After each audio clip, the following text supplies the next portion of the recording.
News वार्ता express में आपका स्वागत है। आइए नजर डालते हैं आज की छोटी बड़ी खबरों पर। कुरथा सांस्कृतिक महोत्सव यज्ञ में नावली सरकार पर चल रही संगीतमय श्रीमद् भागवत कथा का सुदामा चरित्र की कथा के साथ समापन हो गया। अंतिम दिन लोगों ने भाव विभोर होकर कथा का रसपान किया। अंतिम सत्र की कथा सुनाते हुए विश्वविख्यात भागवत मर्मज्ञ डॉक्टर श्याम सुंदर पाराशर महाराज ने कहा कि भगवान के परम सखा सुदामा जी का वर्णन करते हुए कि संतोषी व्यक्ति ही परम धनवान होता है और सुदामा जी परम संतोषी ब्राह्मण थे, इसलिए सुदामा जी को दरिद्र नहीं बताया। तथा व्यास ने कहा कि विवेक की दृष्टि खुली हो तो किसी से भी शिक्षा ग्रहण की जा सकती है, लेकिन दीक्षा गुरु एक ही होना चाहिए। भक्ति मार्ग के भगवान की प्राप्ति की जा सकती है, जिसमें भक्ति मार्ग सुलभ साधन है। कलयुग में भगवान का नाम एवं संकीर्तन ही मुक्ति का सबसे सरल साधन है। कथा का मूल पाठ आचार्य राजेश पचौरी ने किया। संगीतमय कथा में ऑर्गन पर दीपक योगी, तबले पर इंद्रदेव ठाकुर, नाल पर कपिल शर्मा, सहगान मनीष शर्मा, तनय शर्मा, बेंजो पर अजय कुमार ने संगत की। भागवत कथा की आरती अनिल श्रीवास्तव, क्षेत्रीय सहकार्यवाहक आर.पी. निरंजन, प्रदीप सरावगी, श्याम सुंदर पारिछा, पूर्व एमएलसी डी.पी. तिवारी, संस्कृति पाठक सहायक कुल सचिव राजू पालीवाल, अपर्णा द्विवेदी, सह संयोजक दिव्य प्रेम सेवा मिशन हरिद्वार, जितेंद्र पटेल, जिला पंचायत सदस्य संतोष गौतमूरी, यजमान पिंकी केशव सिंह परिहार, डॉक्टर जगदीश सिंह चौहान ने की। संचालन भाजपा जिला महामंत्री बद्री प्रसाद त्रिपाठी ने किया।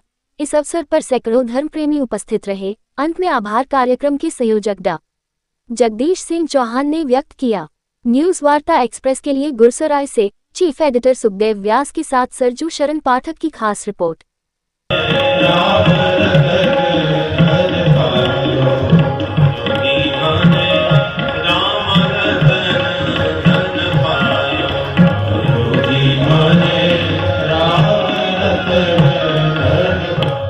अच्छा मीरा जी, एक बात बताओ,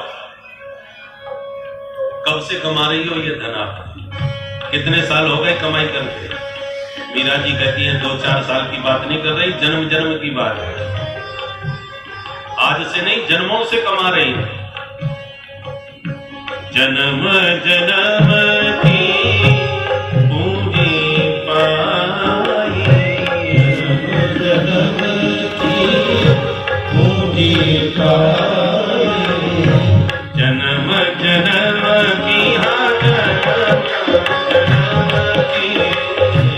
जन्म जन्म पूंजी पाई, जन्म जन्म की पूंजी पाई, जग में सभी को पायो की माने, जग में सभी को पायो की माने, राम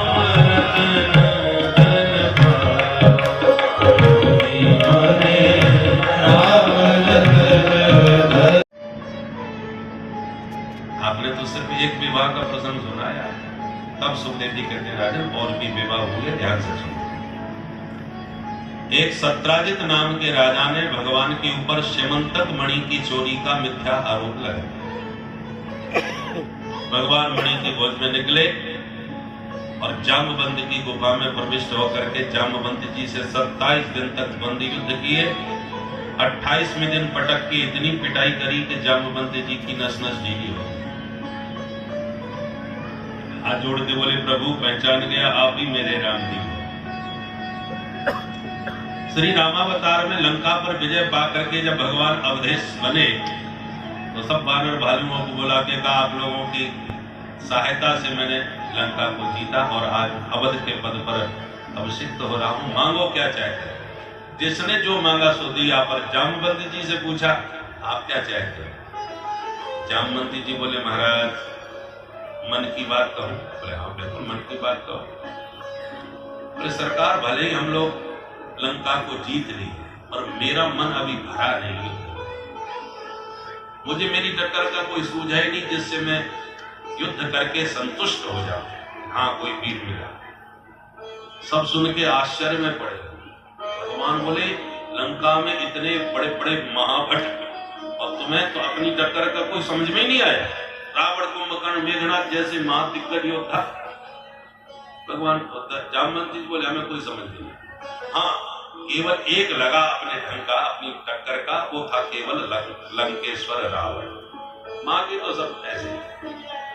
पर मैंने उसको इसलिए मारना उचित नहीं समझा कि मैं चाहता था उसका श्रेय आपको मिलना चाहिए। रावण वध का श्रेय आपको मिले, इसलिए मैंने उसे नहीं मारा। बाकी कोई मुझे दिखा नहीं। तो भगवान बोले आप कहना क्या चाहते? तो यही कहना चाहता हूं कि रावण को तो आप निपटा दिए, तो मेरा मन है एक बार आपसे दो हाथ हो जाए, तो शायद मेरे मन को संतुष्टि मिले कि हाँ कोई मिला लड़ने वाला, और तो कोई हमें समझ में नहीं आता। तो भगवान मुस्कुराने लगे और बोले जामवंत जी, स्वामी सेवक आप उसमें कुश्ती लड़े या युद्ध करें, ये अमर्यादित है। हम मर्यादा पुरुषोत्तम है, इसलिए तुम्हारा मनोरथ इस रूप में हम पूरा नहीं करना चाहते, पर तुम्हारी इच्छा कभी ना कभी पूरी जरूर करेंगे। तो आज हमारे राम जी ही कृष्ण कन्हैया बन करके आए और जामवंत जी की ऐसी पिटाई लगाए कि उनकी पूरी इच्छा पूरी हो गई। और इसलिए जामवंत जी पहचान गए, प्रभु आप ही मेरे राम जी हो, मैं जान गया, क्योंकि मुझे प्रभु के अतिरिक्त कोई युद्ध में संतुष्ट नहीं कर सकता। तो झगड़ा खत्म, कैसे आना हुआ सरकार या?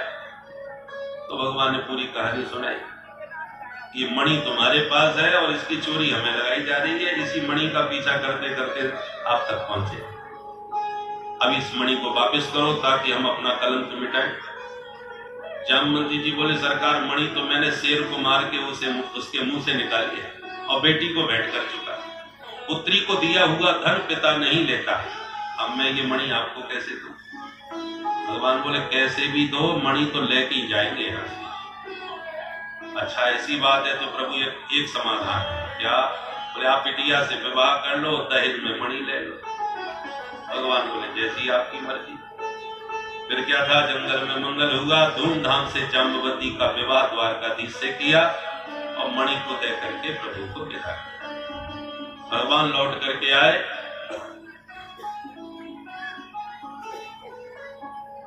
सत्राजित को बुला के पूरा घटना चक्र समझाया और मणि लौटाते हुए कहा लो संभालो अपनी मणि, और साथ में लाए हैं प्रमाण पत्र, पूछ लो इनसे ये मणि कहां थी।